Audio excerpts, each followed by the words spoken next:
Hello friends, स्वागत है आप सभी का खुशबू एकेडमी में। आज आपको इसमें मैं बताऊंगी फ्रेंड्स वातावरण संबंधी कारक। जैसा कि फ्रेंड्स आप सभी लोग जानते हैं, आपका 2 चैप्टर जो है वो कंप्लीट हो चुका है। 2 चैप्टर में फ्रेंड्स मैंने आपको क्या क्या बताया है। फर्स्ट चैप्टर मैंने आपको बताया था बाल विकास के बारे में। बाल विकास के क्या क्या कॉन्सेप्ट होते हैं और कितने टाइप होते हैं उसके बारे में मैंने आपको बताया था। बाल विकास यानी कि विकास की अवधारणा एवं इसका अधिगम से क्या संबंध है। इसके बाद नेक्स्ट चैप्टर जो मैंने आपको बताया उसमें मैंने बाल विकास के सिद्धांत के बारे में आपको सब कुछ बता दिया है। इसके बाद फ्रेंड थर्ड चैप्टर आता है जिसमें मैंने आनुवांशिकता एवं वातावरण का प्रभाव बताया है। तो जितना भी मैंने आपको क्वेश्चन आंसर कराए हैं सभी आपको आई होप आप सभी को समझ में आ गया होगा अच्छे से। ठीक है, अगर आपको वहाँ कहीं से कुछ भी डाउट है तो आप लोग कमेंट करके हमसे पूछ सकते हैं। मैंने आपको आनुवांशिकता हेरिडिटी का अर्थ बता दिया है, आनुवांशिकता का प्रभाव बता दिया है, शारीरिक लक्षणों पर प्रभाव, बुद्धि का प्रभाव और चरित्र पर क्या प्रभाव पड़ता है। ठीक है, इन सभी के बारे में मैंने आपको बता दिया है। अब इसके बाद आता है आपका वातावरण का अर्थ। वातावरण का अर्थ एवं परिभाषा, इसका भी मैंने वीडियो डाल रखा है चैनल पर, जिसने ना देखा हो जा करके देख सकते हैं।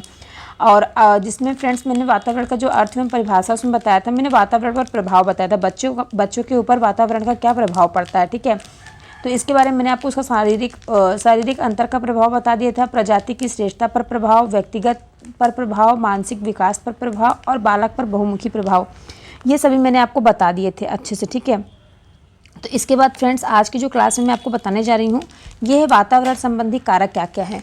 तो देखिए, वातावरण जो है, सबसे पहले हम बात करेंगे वातावरण एक बहुआयामी संकल्पना है।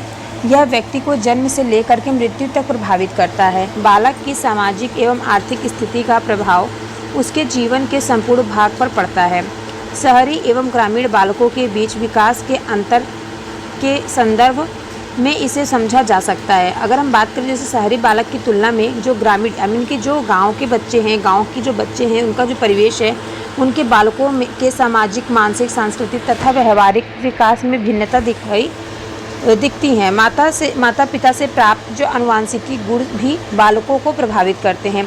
अब हम बात करेंगे अगर बालक को किस प्रकार प्रभावित करते हैं। देखिए, जो पालन पोषण का प्रभाव भी बालकों के शैक्षिक विकास पर पड़ता है, क्योंकि अलग अलग पालन पोषण उचित तरीके से नहीं होगा तो उनके शरीर का जो विकास है, विकास पर इसका क्या नकारात्मक प्रभाव भी पड़ता है। बालकों के विकास में उसके परिवेश अर्थात परिवार, समाज तथा पास पड़ोस की महत्वपूर्ण भूमिका होती है। ये सभी अनौपचारिक शिक्षा के महत्वपूर्ण अंग होते हैं। ठीक है, ये सभी किसके महत्वपूर्ण अंग होते हैं? सब अनौपचारिक शिक्षा के महत्वपूर्ण अंग होते हैं। तो आई होप फ्रेंड्स आप सभी को ये समझ में आया होगा वातावरण संबंधित कारक कौन कौन से हैं और किस प्रकार से वातावरण से जो बच्चे हमारे हैं, जो हमारे आसपास के जो बच्चे हैं उनको क्या क्या प्रभाव पड़ता है।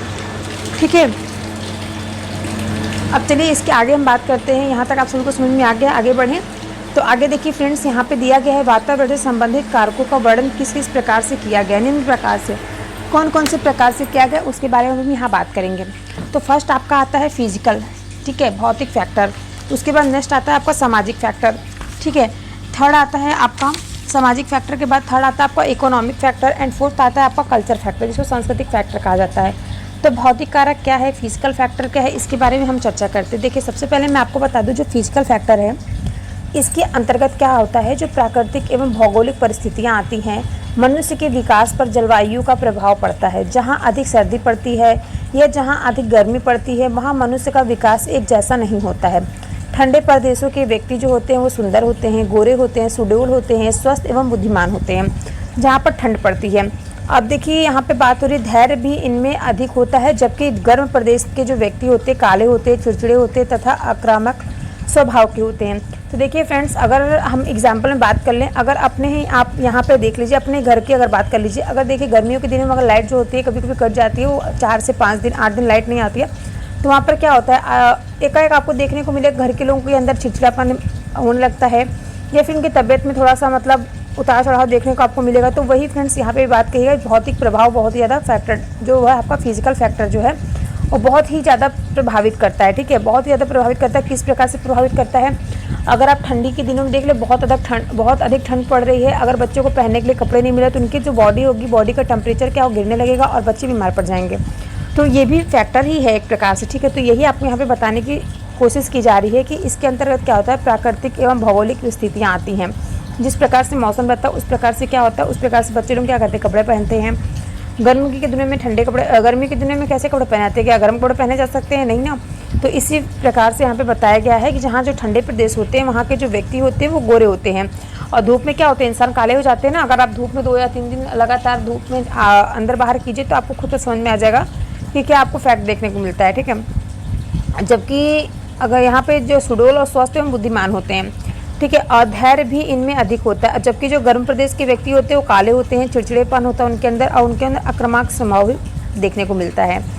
अब इसके बाद देखिए नेक्स्ट फैक्टर पर चलते हैं। नेक्स्ट फैक्टर दिया गया है सोशल, यानी कि सामाजिक कारक क्या होता है।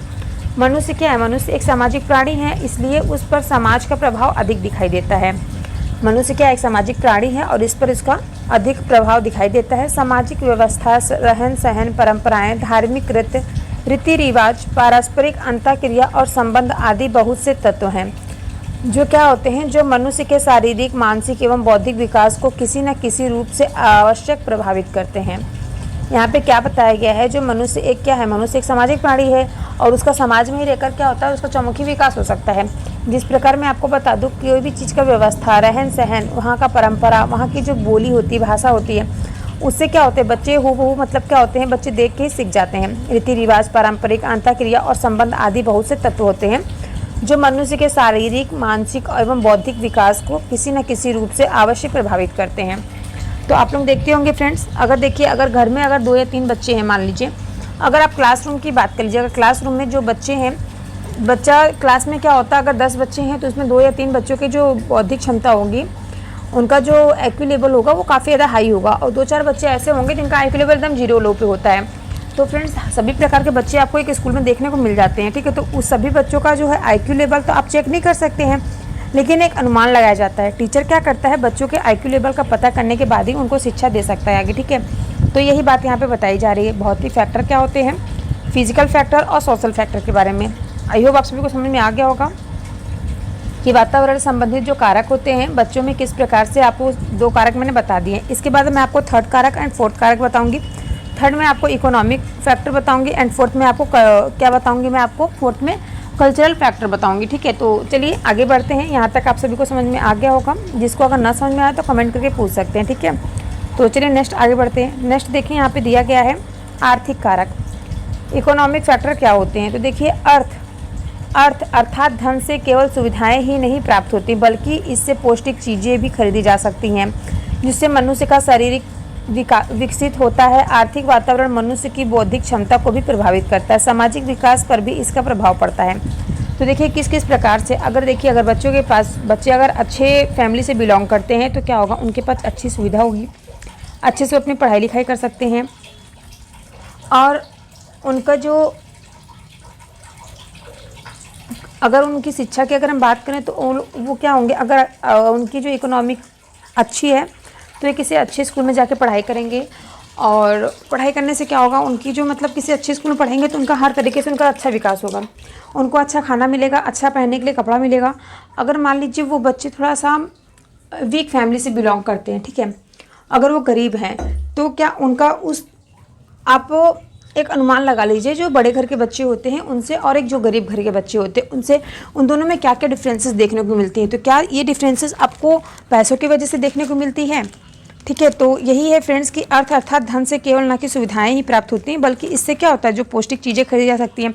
जो बड़े घर के बच्चे होंगे वो जिससे मतलब जो अच्छे इकोनॉमिक जिनके बच्चे, जिनके घर की स्थिति अच्छी होगी, वो क्या करेंगे, अच्छी चीज़ें, पौष्टिक चीज़ें खा सकते हैं, और जिससे मनुष्य का शरीर क्या होता है, अच्छा विकसित होगा, उनका मानसिक डेवलपमेंट अच्छा होगा, उनकी जो विकास की ग्रोथ होगी वो अच्छी होगी, ठीक है। तो आर्थिक वातावरण भी मनुष्य की जो बौद्धिक क्षमता होती है उसको प्रभावित करती है। सामाजिक विकास पर भी इसका क्या होता है, अधिक प्रभाव पड़ता है। तो चलिए अब नेक्स्ट बात करते हैं सांस्कृतिक प्रभाव पर। सांस्कृतिक कारक क्या होता है, तो देखिए सांस्कृतिक कारक यहाँ पे बात हो रही है। तो देखिए धर्म और सांस्कृतिक, यहाँ पर किस चीज़ की बात हो रही है फ्रेंड्स, धर्म और सांस्कृतिक की बात हो रही है। और सबसे पहले मैं आपको बता दूं, मैंने आपको जो बताया था वातावरण यानी कि इन्वायरमेंट के बारे में मैंने बताया था, ये क्या होता है, यह एक बहुआयामी संकल्पना है, ठीक है, जो क्या करती है, ये जो व्यक्ति को जन्म से लेकर के मृत्यु तक प्रभावित करती है, ठीक है। ये जो जन्म से है मृत्यु तक प्रभावित करती है, जब बच्चा छोटा होता है तब से लेकर के कब तक, इसकी मृत्यु तक प्रभावित करती है। तो धर्म और संस्कृति जो है वो मनुष्य के विकास को गहरे स्तर पर प्रभावित करती है। हमारा खान पान, रहन सहन, पूजा पाठ, संस्कार तथा आचार विचार इत्यादि हमारी संस्कृति के अभिन्न अंग हैं। जिन संस्कृतियों में वैज्ञानिक दृष्टिकोण समाहित है, उनका विकास ठीक ढंग से होता है, लेकिन जहाँ अंधविश्वास और रूढ़िवाद का समावेश है उस समाज के विकास अत्यंत मंद गति से होता है। तो किस प्रकार फ्रेंड्स होता है, देखिए मैंने आपको बताया ना, जैसे कि बच्चे जब छोटे होते हैं, जब जन्म लेते हैं, अगर एक मान लीजिए किसी भी घर में अगर वहाँ पे बच्चा सो के उठ रहा है, देख रहा है उनके घर में पूजा पाठ हो रहा है, अच्छे से सब लोग बोल रहे हैं, तो बच्चा वही चीज़ सीखेगा। तो वही फ्रेंड्स यहाँ पे बताया गया है, कल्चर के बारे में बताया गया। धर्म और संस्कृति मनुष्य के विकास का क्या है, गहरे स्तर को प्रभावित करता है। वहाँ पे जिस प्रकार का खान पान खाया जाएगा, बच्चा भी उसी प्रकार का खाना वगैरह सीखेगा। जिस प्रकार के वहाँ पे आचार विचार होंगे, बच्चे उन्हीं को देख करके सीखेगा। वो जिन संस्कृतियों में वैज्ञानिक दृष्टिकोण समाहित होता है, ठीक है, उनका विकास जो है ठीक ढंग से होता है, लेकिन जहाँ अंधविश्वास और रूढ़िवाद का समावेश हो जाता है उस समाज का विकास क्या होता है, अत्यंत धीमी गति होती है, यानी कि मंद गति से हो जाता है। अब ये फ्रेंड्स यहाँ पे आपका जो है वातावरण संबंधित जो कारक होते हैं, 4 प्रकार के कारक मैंने आपको बता दिए, ठीक है। अब फ्रेंड्स जो नेक्स्ट क्लास में आपको बताऊंगी वो वेरी इंपॉर्टेंट होगा, वो मैं बताऊंगी आपको हेरिडिटी एंड इन्वायरमेंट का शैक्षिक महत्व क्या होता है, ठीक है। तो आई होप आप सबको ये क्लास समझ में आई होगी। नेक्स्ट क्लास के लिए फ्रेंड्स आप सभी से रिक्वेस्ट है कि आप लोग चैनल को सब्सक्राइब एंड वीडियो को लाइक कर लीजिएगा। मिलते हैं हम आप सभी से नेक्स्ट क्लास में।